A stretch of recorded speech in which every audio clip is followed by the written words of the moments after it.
तो हाइड्रोकार्बन में सबसे पहले मान लो ये डिसाइड करना है कि हाइड्रोकार्बन कब किसको रहे हैं। तो हमें लग रहा है कि सबको एक आइडिया आ गया होगा कि हाइड्रोजन और कार्बन एक में जब मिलाए रखेंगे तो अभी उसको हाइड्रोकार्बन कहेंगे। नाम इसका यही है कि हाइड्रोकार्बन दो शब्दों से बना हुआ है, तो हाइड्रोजन और कार्बन को जब मिलाएंगे इसमें दूसरा कुछ नहीं लाना है, ऑक्सीजन नहीं लाना है, नाइट्रोजन नहीं लाना है, सल्फर नहीं लाना है। जब ये ला देंगे तो उसका व्युत्पन्न कहलाएगा, यानी उसके द्वारा उत्पन्न, यानी उसके बाल बच्चे होंगे वो, यानी उनके बाबा का नाम यही है कि कार्बन और हाइड्रोजन मिला के रखेंगे और मिला करके जो यौगिक बना देंगे उसको हाइड्रोकार्बन कहेंगे। क्लियर हो गया। हाइड्रोकार्बन के आगे जब बढ़ते हैं तो हाइड्रोकार्बन का जो मूल तीन को बनाए हैं यहाँ पर देखो सामने सामने कि समूह में संतृप्त और असंतृप्त हो गया, सैचुरेटेड नॉन सैचुरेटेड कहते हैं इसको। संतृप्त में जब वर्गीकरण करते हैं तो एक ही समूह मिलता है, वो है एल्केन, और एल्केन को पैराफिन भी बोलते हैं। एल्केन तो हम आइकेसिन के नाम से बोल रहे हैं ना, उसको रियल में जहाँ जगह जिस जगह से क्रियाशीलता हम गेन करते हैं उस आधार पर इसको पैराफिन बोलते हैं। पैराफिन मन होता है पैरम माने लेस अर्थात कम, फिन मन होता है एफिनिटी, एफिनिटी माने होता है एक्टिविटी, और एक्टिविटी का अर्थ हो गया सक्रियता, यानी कम सक्रियता वाला जो पदार्थ होता है उसी को पैराफिन बोलते हैं, एल्केन बोलते हैं। और इसमें सिग्मा बॉन्ड जरूर पाया जाता है। जब हम एल्किल हैलाइड बता रहे थे तो कहे होंगे कि एल्केन यानी एल्किल और हाइलाइड समूह के बीच में सिंगल बॉन्ड बनता है। आप रोज रासायनिक ऊर्जा शुरू किए हैं, वहाँ लिखवाए होंगे कि एल्किल हाइलाइड में एकल बंध बना होता है, वह एकल बंध सिग्मा बंधित होता है, अर्थात उसमें सिरे से सिरे के अतिव्यापन से बंध बना रहता है जो मजबूत होता है। और जो मजबूत होता है उसमें योगात्मक क्रियाएं नहीं हो सकती, क्योंकि सिग्मा बंध में कभी भी योगात्मक अभिक्रिया करने का जगह नहीं होता, उसमें प्रतिस्थापन अभिक्रिया होता है। कई तरह की प्रतिस्थापन अभिक्रिया होता है। एल्किल हाइलाइड के लिए अगर बात करोगे तो लिखे होगे नाभिक स्नेही प्रतिस्थापन अभिक्रिया उसमें बताया गया है कि एल्किल हाइलाइड में नाभिक स्नेही प्रतिस्थापन क्रियाएं संपन्न होती हैं, यही ना। उसके अलावा जो एल्किन और एल्काइन होती हैं उसमें एक पाई या दो पाई बंध भी बना होता है। पाई बंध वो होता है जिसमें पार्श्व अतिव्यापन होता है। पार्श्व में होता है किनारे से किनारे उसका ऑर्बिटल सटा होता है। ऑर्बिटल का नाम याद है कि नहीं याद है? जैसे कोष के बारे में परमाणु संरचना में कभी कोष बताया गया था जिसको नील बोर ने खोजा था, यानी नाभिक के बाहर का वृत्तीय पथ होता है उसको कोष कहते हैं। तो सब सारे वृत्तीय पथ को कोष नहीं कहते हैं, जिसकी ऊर्जा निश्चित और स्थिर होती है उसी को कोष कहते हैं। तो कोष में हालांकि शुरुआत में के कोष, एल कोष, एम कोष, एन कोष भी तक बनाया गया। बाद में जब कोष का अभिधारणा बिगड़ गया कि मतलब तब तो ज्यादा हो गए तो उनको आवर्त में बांट दिया गया, तो संख्या दे दिया गया, और उसके लिए एक सिद्धांत आया था जिसको क्वांटम सिद्धांत कहते हैं। प्लांक जो फिजिक्स के साइंटिस्ट थे उन्होंने क्वांटम दिया था। क्वांटम का मतलब होता है a bunch of energy which come from solar system, यानी सौर तंत्र से या सूरज से जो ऊर्जा हमें पैकेटों में प्राप्त होता है, यानी बंच में मिलता है, उसकी एक बंच को क्वांटम कहते हैं, और बहुत सारा होगा तो क्वांटा कहा जाएगा। उसी के सिद्धांत को क्वांटम सिद्धांत कहते हैं। उसी के आधार पर इसको स्पेक्ट्रम में भी बांटा गया है। स्पेक्ट्रम सिद्धांत भी इसको कह सकते हैं। हालांकि खाली लाइट आता तो उसको लाइट फोटॉन बोलते हैं, उसको भी बोला गया है, वो भी क्वांटा ही है, लेकिन लाइट के रूप में अगर ऊर्जा आ रही है तो उसको लाइट फोटॉन कहते हैं, यानी फोटॉन कहते हैं। और ऊर्जा और तरह से आ रही है, जैसे इंफ्रारेड, जैसे तुम्हारी गर्मी मिल रही है, सूरज के प्रकाश में गर्मी भी तो आता है, अल्ट्रावायलेट रेज भी आता है। जब उनकी ऊर्जाएं रहेंगी तो उनको क्वांटा कहा जाएगा, जिसके बारे में पहली जानकारी प्लांक ने दिया था, और एक उन्होंने नियतांक दिया था जिसका मान था एच। तो इस तरीके से प्लांक का जो क्वांटम सिद्धांत है, क्वांटम सिद्धांत से इन्हीं कोषों को अब दूसरे तरह से बांटा गया। मुख्य क्वांटम संख्या, दिगंती क्वांटम संख्या, चुंबकीय क्वांटम संख्या और चक्रण क्वांटम संख्या, इस तरीके से बांट दिया गया। यानी जो मुख्य ऊर्जा स्तर है उसे मुख्य कोष कहेंगे या तो मुख्य क्वांटम संख्या कहेंगे। जो उप कोष होगा यानी उप ऊर्जा स्तर होगा उसे उप कोष कहेंगे या तो दिगंती क्वांटम संख्या कहेंगे। उसके बाद जो बटेगा यानी आधुनिक सिद्धांत से जिसको हम लोग कक्षक कहते हैं, ऑर्बिटल, ऑर्बिटलों की संख्या के लिए सूक्ष्म ऊर्जा स्तर कहा गया। जो सूक्ष्म ऊर्जा स्तर होगा उसे क्वांटम, उसको ऑर्बिटल कहेंगे, और ऑर्बिटलों को कक्षक कहते हैं जिसमें इलेक्ट्रॉन के पाए जाने की संभावना सर्वाधिक होती है। याद आ रहा है? श्रोडिंगर ने बताया कि नाभिक के बाहर का वह त्रिविम क्षेत्र जहां पर इलेक्ट्रॉन के पाए जाने की संभावना सबसे अधिक होती है उसे ऑर्बिटल कहते हैं। और यह सिद्धांत तरंग के सिद्धांत को प्रदर्शित करता है। इसके बाद वाला तब आ गया कि हर ऑर्बिटल में विपरीत चक्रण के 2 इलेक्ट्रॉन पाए जाते हैं, जिनको प्लस हाफ और माइनस हाफ कहा जाता है। जब इतनी बातें आ गई तो उसके बाद हुंड का नियम आ गया। हुंड के नियम में बताया गया है कि हर ऑर्बिटल में पहले एक एक इलेक्ट्रॉन भरता है जिनका चक्रण समान होता है, याद आ रहा है। उसके बाद बताया गया पाउली के नियम से कि एक कोष के 2 इलेक्ट्रॉन कभी भी चारों क्वांटम को समानता के रूप में प्रदर्शित नहीं कर सकते, अर्थात एक कोष के 2 इलेक्ट्रॉनों की चारों क्वांटम संख्याएं कभी समान नहीं हो सकती। उसके बाद से तब आप बाउंड का सिद्धांत आया कि इलेक्ट्रॉनिक विन्यास कैसे करें, तो करें 1s 2s 2p 3s 3p 4s 3d ऐसे करके उसका विन्यास करेंगे। समझो क्या बोले हैं, 1s 2s 2p 3s 3p 4s 3d, कहते 4s का 3d ऐसा ही होता है, क्योंकि सबसे पहले इलेक्ट्रॉन कम ऊर्जा के ऑर्बिटलों में प्रवेश पाते हैं, आप-बाउंड का सिद्धांत कहता है। और आप-बाउंड की जर्मन भाषा का एक शब्द है जिसका मतलब ही होता है विन्यास करना, मैनेज करना, अरेंजमेंट करना, ये उसका अर्थ है। क्लियर हो गया। तो इस तरीके से हम एन लगा देंगे, एन लगाए हैं, कभी कभी ऐसे लगा रहता है, आयन भी होता है, ए एन यू इसको लिखते हैं। तो एल एन पहली है, मेथ है, एथ है, प्रोप हो गया, ब्यूट हो गया, पेंट हो गया, C6 को हेक्स कहेंगे, हेक्स के बाद C7 हो जाएगा, उसको हेप्ट कहेंगे, हेप्ट, C8 हो जाएगा, उसको आक्ट बोलेंगे, आक्ट, C9 को नून बोल देंगे, और C10 ही तक होता है डेक बोलते हैं। चलिए उदाहरण मिला मैं, तो यहाँ CH4 होगा ना, C2H6 होगा, C3 3 दूनी 6 2 8 हो जाएगा, बना रहा इसी का था। C4 हमको पता चल गया, H कितना होगा, 4 दूनी 8 8 2, वेरी गुड। C5H 12 हो जाएगा, C6H 14 हो जाएगा, C7H 16 हो जाएगा, C8H कितना हो जाएगा, 18 हो जाएगा, और C9H 20 और C10H 22। ये पेट्रोल हो गया, ये गैसोलीन है, यहाँ ध्यान दो, इसी को गैसोलीन कहते हैं, ऑक्टेन। यही CNG में भरा जाता है, शायद नाम याद आ रहा होगा, CNG कुछ है, कंप्रेस्ड नेचुरल गैस, जैसे गाड़ियां चलती हैं ये वह। और यहाँ देखो इनको और इनको भरा जाता है जो LPG में है, इसको प्रोपेन कहते हैं, इसको ब्यूटेन कहते हैं, ये दोनों मिला के LPG में भर दिया जाता है, अर्थात है बहुत कॉमन सी चीज। एक कार्बन वाले में, एक कार्बन को क्या बोले हमें था ना, मेथ में एन लगाएंगे क्या बनेगा, मेथेन हो गया। कहीं भी जब एक सिंगल बॉन्ड बना रहा है और सिर्फ कार्बन हाइड्रोजन है तो उसे मेथेन के आधार पर, एल्केन के आधार पर नाम रखेंगे। 2 कार्बन वाले को, 3 कार्बन वाले को, 4 कार्बन, 5 कार्बन, अभी इसी को और बढ़ाएंगे, ध्यान देना इसी पे, पेंटेन। 6 को, 7 को, 8 को, 9 को, 10 को डेकेन हो गया। यह और यह तो नहीं विस्तार होगा, इसका विस्तार होगा।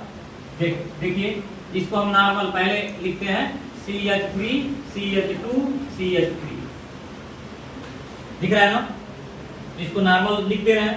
तो इसका अभी कोई जगह नहीं बदलेगा, लेकिन यही चौथा अगर हम ला रहे हैं, चौथा यह है CH3 CH2 CH2 CH3, ये तो नॉर्मल ब्यूटेन हुआ। अगर इसको हम इस तरह लिख देते, CH3 CH3 CH3, देखोगे उतने है, इतना कार्बन तुम इसमें देख रहे हो, सेम कार्बन सेम हाइड्रोजन है, कुछ नहीं बदला है, जगह बदल गया, स्थान बदल गया, समावयवी हो गया। समावयवता जो नियम है ना, उसमें ये कहता है कौन सूत्र समान हो, लेकिन उनके संरचनाओं में कहीं न कहीं कुछ दिक्कत आ जाए या कोई भिन्नता आ जाए, कोई अलग ऐसा उसका गठन हो जाए कि उसके गुण ही बदल जाए। तो इसका गुण और इसके गुण में काफी फर्क है, ये ज्यादा क्रियाशील है या कम क्रियाशील होगा। ठीक, तो नाम बदल रहा है, इसको इसका नाम दिया गया आइसोब्यूटेन। असली नाम नहीं है, क्योंकि ब्यूटेन है ये नहीं है, आइसोब्यूटेन, बट नाम रखेंगे 1 2 3, 2 मेथिल, असली नाम ये हो गया, आईपीएससी नाम 2 मेथिल, और 3 कार्बन गिने हैं, तो 3 कार्बन वाले को कहा कितना है, यानी ये प्रोपेन के ग्रुप का हो गया, प्रोपेन हो गया। तो समझ में आया अब, आगे नहीं आ गया। नियम क्या बनेगा कि जब एक कार्बन से 2 एल्किल समूह, इसी को एल्किल बोले हैं ना, R समूह, एल्किल को CH3 C2H6 C2H5 C3H7 ऐसे करके कहते हैं। तो जब एक कार्बन से 2 एल्किल समूह जुड़े होते हैं तो उस तरह के समूह को आइसो समूह कहते हैं। आइसो, लेकिन नॉमेनक्लेचर में आइसो का कोई मतलब नहीं है, तो इसका नाम हो गया दूसरे परिमेथिल समूह है, शाखा के रूप में निकला है, तो हो गया 2-मेथिल। क्योंकि कार्बन 3 ही को गिनाया है, तो 3 कार्बन को क्या कह रहे हो, 3 कार्बन को तुम प्रो बोले थे, यानी प्रोपेन हो जाएगा। क्लियर हो गए? 5वें वाले को लाते हैं, ये 5 वाले को, यानी C5H12। इसके लिए बनेगा CH3, ध्यान से देखना, अभी कुछ कंफर्म होता जाएगा। CH3 CH2 फिर CH2 एक बार और, तब CH3। इसको कहते हैं नॉर्मल पेंटेन। नॉर्मल पेंटेन मतलब जो नॉर्मल हम लोग पेंटेन ये लिखे हैं, ये नॉर्मल पेंटेन, बट दूसरा फॉर्म इसका यूं होगा, CH3 CH3 CH CH2 CH3, 1 2 3 4 5 है, 3 3 6 3 9 9 3 12 12 है, यानी जितना कार्बन जितना हाइड्रोजन यहाँ दिख रहा है उतना इसमें भी दिख रहा है। इसको कहते हैं आइसो पेंटेन। ये पेंटेन है ही नहीं, 1 2 3 4। दूसरे वाले से देख रहे हो तुमको ये कुछ लटक गया, शाखा निकल गया, तो दूसरे वाले सीट पर इसका नाम है 2-मेथिल। आ गया? 2-मेथिल के बाद हम गिने कितना है कार्बन, तो ये ब्यूटेन है, पेंटेन है ही नहीं है। ये हो गया ब्यूटेन। कुछ आइडिया दिमाग में आ रहा है? कार्बन जितना गिन रहा है वही मेन है, उसी को मात्र श्रृंखला कहते हैं, यानी ये वाला मेन है, तो शाखा निकल गया, यानी ये पेंटेन था, ये पेंटेन नहीं है, ये ब्यूटेन है। और तीसरे पे आप CH3 CH3 CH3 एक CH3, ये देखोगे दिख रहा है क्या? दिख रहा है ना? एक कार्बन से 3 एल्किल समूह जुड़ गए, इसका नाम है नियोपेंटेन। पेंटेन अभी भी बोल रहे हैं, नियोपेंटेन बोल रहे हैं, माने अभी भी पेंटेन है लेकिन है नहीं पेंटेन। 1 2 3। दूसरे वाले तो देखोगे एक शाखा दूसरा निकल गया है, ऐसे बना रहे हैं यहाँ पर, क्योंकि कुछ लोगों को दिख नहीं रहा है। यही है, सेम इसी को उस तरह बना दिए हैं, जो ये बनाया है ना। एक कार्बन से 3, कहीं तो 4 जोड़ रहे हैं, तो 4 नहीं, हम 3 ही को गिनते हैं। ये और लंबा भी हो सकता था, 6 में आएंगे तभी लंबा कर देंगे। तो इसको गिनेंगे कैसे? 1 2 3। इस पे यह नहीं गिनाया, यह नहीं गिनाया, तो नहीं गिनाया तो उसको शाखा में रखेंगे। तो 2 सीट, एक बार इसके लिए 2, एक बार इसके लिए 2 2 2। तो जब 2 बार आया तो डाई, जितनी बार गिनेंगे ना उतनी बार उसको डाई ट्राई टेट्रा पेंटा हेक्सा हेप्टा ऑक्टा बोलेंगे। ये हो गया डाई। और डाई के बाद क्या है? या 2 बार मेथेन है, तो इसको मेथिल बोलेंगे। 2 डाई मेथिल, 3 को गिने हैं कार्बन, तो ये प्रोपेन हो गया। अब कुछ आइडिया आया?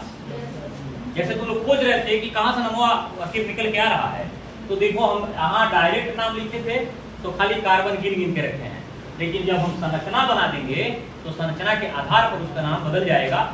और ये जो लिखे हैं तीनों ना, इन तीनों को इन सब का आइसोमेरिज्म के अंतर्गत आइसोमर बोलते हैं, समावयवी। अणु सूत्र सेम है लेकिन संरचना सूत्र बदल गया, तो ऐसे यौगिकों के गुण को समावयवता का गुण कहा जाता है, और ऐसे यौगिकों को समावयवी यौगिक कहते हैं। सभी के नहीं होते समावयवी, कुछ के समावयवी होते हैं। जैसे अभी एथेन का कोई समावयवी नहीं है, प्रोपेन का भी लगभग अभी देखो बनाए हैं तो नहीं है, यहाँ प्रोपेन है नहीं है, मेथेन का तो बिल्कुल ही नहीं होगा, लेकिन कुछ के समावयवी होते हैं। अब C6 वाला ये और बना रहे हैं, उसके बाद तुम लोग बनाना C6H12। C6H12 में संरचना लेंगे CH3, अब तो ये CH2 कट बना दिए, क्या ठो CH2 कट हो गया, 1 2 3 4 5। इसको कहेंगे नॉर्मल हेक्सेन। ये है ना, एक ग्रुप हो गया। दूसरा ग्रुप में CH3 CH CH2 CH 1 2 3 4 5 6 बना क्या? आइसोहेक्सेन। जब ये हेक्सेन नहीं है, आइसोहेक्सेन सिर्फ बोल रहे हैं, लेकिन ये पेंटेन है। कैसे? 1 2 3 4 है तो गिनाई भी नहीं करेगा, तो 2 मेथिल हो गया, शाखा में गया, 2 मेथिल क्या हो गया? पेंटेन। मतलब ये पेंटेन है, हेक्सेन है ही नहीं है। तीसरा रूप में आइए CH3, ऐसे CH3 इधर जोड़ेंगे CH3, इधर हो गया CH3, इधर हो गया CH2, ये हो गया 1 2 3 4 5 6, है ना। तो गिनती में तो कुछ भी आया, लेकिन इसका नाम है नियो हेक्सेन। लेकिन 1 2 3 ये ब्यूटेन है, पेंटेन ही नहीं है, हेक्सेन भी नहीं है। तो इसकी काउंटिंग करेंगे 2 2 2 2 डाई मेथिल, 2 2 डाई मेथिल क्या, ब्यूटेन। कुछ आइडिया आया दिमाग में? अभी भी एक और बन जाएगा, जैसे आइसो आइसो 2 डबल आइसो बनाते हैं। तीसरा चौथा देखो क्या है, CH3 CH3 इधर करते हैं और CH, फिर CH, फिर CH3 CH3 इधर करते हैं। है क्या अच्छा के बनाए होंगे आपको, देखिए बदल गया इसका। इसको कहेंगे डाई आइसो हेक्सेन। अरे बाप रे बाप, ये आ सकता है, ये हरो आइसो हरो आइसो। अरे इसमें भी 2 मेथिल समूह, इसमें भी 2 मेथिल समूह, तो डाई आइसो हेक्सेन के हेक्सेन रह गया। जब आइसो बोले हैं तो डाई आइसो हेक्सेन हो गया, और जब इसका काउंटिंग करेंगे तो ये हेक्सेन है ही नहीं। 1 2 3, यानी दूसरे पर एक शाखा यह निकल गया, और चौथे पर एक शाखा यह निकल गया, अर्थात 2 ये तीसरा है ना, 3 डाई मेथिल का ब्यूटेन। कुछ आइडिया आया? इस तरह से इसके नाम के लिए चलते हैं। इसलिए ये एल्कीन को लेकर के समझाए हैं, बड़ा एल्कीन में आता रहता है।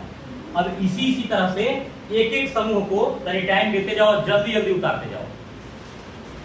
इस तरह से नहीं बताए थे, कहीं खाली ग्राफ बना दिए थे, फिर एक तरह कम पढ़ाए थे। इस बार बताएंगे एल्कीन का जितना बता रहे हैं एक साथ, फिर एल्कीन का जितना होगा एक साथ।